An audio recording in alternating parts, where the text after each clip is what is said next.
Bonjour, bonjour, cette vidéo je préviens est faite totalement à l'arrache et il n'y a pas de script donc ça risque d'être beaucoup moins dynamique que d'habitude. Elle est là juste pour expliquer comment marchent les datapacks que je sors à la demande de certains. Donc aujourd'hui on va parler de Damage Indicator, le dernier que j'ai sorti.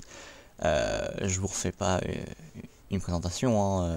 Quand on frappe un mob on voit le nombre de damage qu'on lui fait. Donc pour ça, le système en lui-même est assez simple.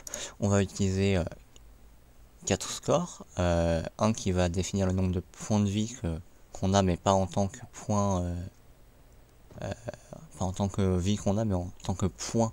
Après une petite formule, je vais vous montrer. Une sauvegarde pour pouvoir voir quand est-ce qu'on le nombre de points de vie change, le nombre de vie max qu'on a et le nombre de vie réelle qu'on a.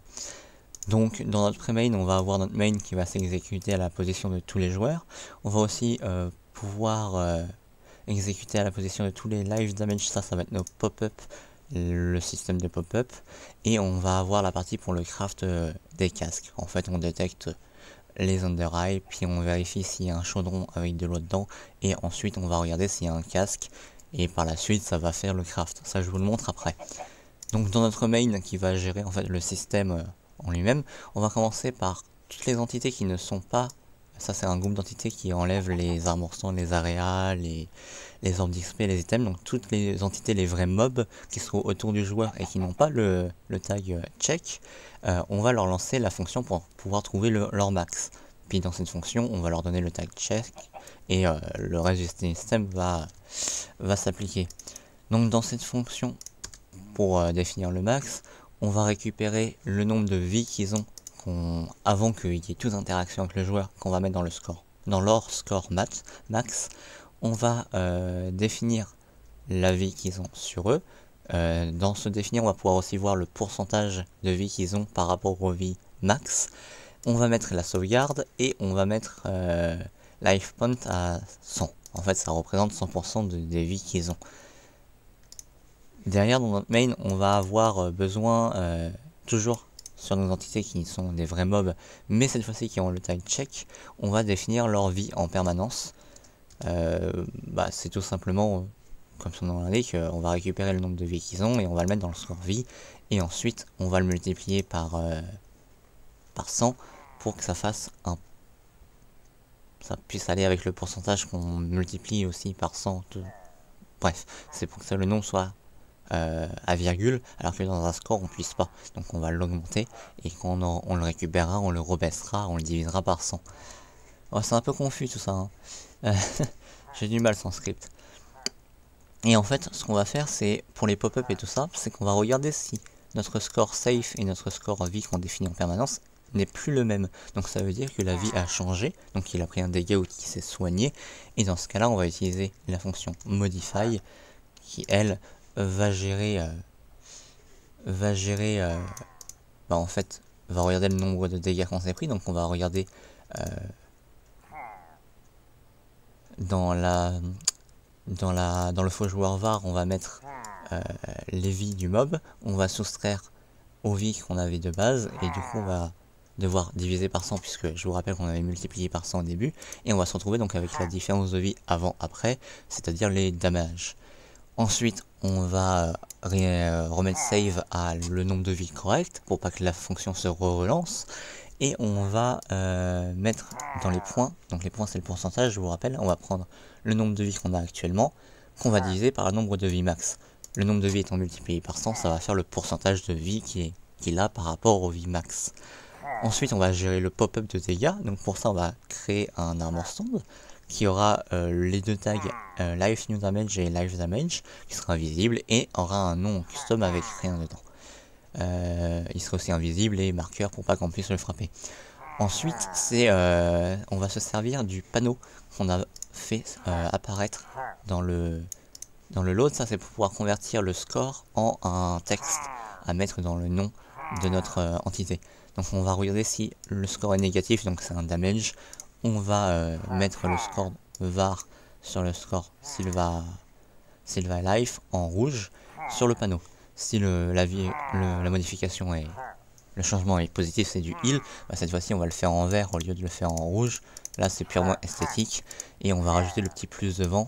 Ici on n'a pas besoin de mettre le moins parce que bah, la valeur est négative, mais pour que ce soit plus joli si on met un plus. Et ensuite on va tout simplement récupérer le texte qui est dans notre panneau pour le mettre dans le custom name de notre nouvelle entité. Et enfin on va enlever le tag nouvelle entité à notre nouvelle entité. Et ça fait notre pop-up. Et comme je vous l'avais dit ici, on va avoir la gestion de pop-up. Ça c'est en fait juste pour que le pop-up monte et meure. Parce que s'il restait là, bah, ce serait un peu ridicule. Et ça c'est toujours dans système, il est là, ouais. Et là en fait on va augmenter son score en permanence. Entre 1 et 5 on le fait monter très rapidement, ensuite on le fait monter lentement et finalement on le tue. C'est ce qui fait ce petit effet sympa de pop-up qui monte quand on fait un damage en fait. Ensuite bon ça c'est vraiment pour le système de pop-up. Pour ce qui est de l'enchantement qu'on a sur le view, sur les casques, ça va être cette partie là. Déjà on va devoir crafter le casque, donc en l'occurrence comme je vous l'avais dit, s'il y a un under eye dans un chaudron, on va regarder s'il y a un dans la fonction helmet, on va regarder si il y a un casque. Donc là il y a tous les types de casques et on va lancer la fonction select level. Ça c'est pour définir si on met le casque de niveau 1 ou si on met le casque de niveau 2. Non c'est pas ça, select level. Là on regarde si en plus il y a les diamants, parce que pour le level 2 il faut aussi qu'il y ait 2 diamants, et que l'item a le tag LiveC1, donc c'est en fait le tag que je donne à notre casque quand il a l'enchante, et on va le passer du coup level 2. Et s'il n'a pas du tout le LiveC ici, on va passer le level 1. Dans le level 1, on va ajouter à notre item le lore soul view pour le côté esthétique. On va lui mettre un faux enchantement pour encore une fois le côté esthétique et qui brille, et on va mettre LiveC à 1. Tout ça dans notre entité qui est en fait notre casque. Ensuite, on va tuer les under eye les plus proches, si on a voilà les deux qu'on a jetés en fait. On va faire les particules de flash, on va faire le play sound pour que ça soit joli.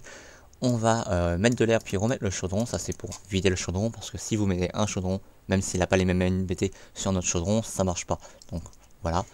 Et si en fait on trouvait à la place du niveau 1 le niveau 2, cette fois-ci, au lieu de tout modifier, on modifie juste le lore en Soul View 2 et on met la valeur à la FC. On tuera encore une fois les under eye et les diamants. Le flash, bon bref, la même chose que pour le level 1. Si on retourne cette fois-ci dans notre... oh, j'ai fermé mon main. Ah non, il est là. On va avoir besoin... Non, c'était pas mon main que je voulais, c'était mon pré-main. Non plus. Où je l'ai mis ça? Ah mais non, je sais. Donc oui, dans notre main, on va avoir la gestion des particules qui est juste ici. Donc seulement sur les entités autour des joueurs, c'est inutile de mettre des particules, ce sont des entités qu'on voit pas. On va faire au niveau de leurs yeux la fonction particle. Et ça c'est donc en fait pour la gestion des particules quand on a le casque.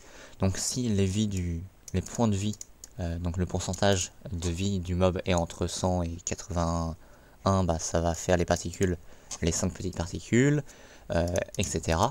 Et en fait, là où on va définir si on a le casque ou pas, c'est dans qui va voir les particules. Donc si on veut faire les 5 petites orbes, ça c'est vraiment c'est les positionnements des 5 petites orbes, on va le faire seulement aux joueurs qui ont sur leur tête un casque avec LiveC1.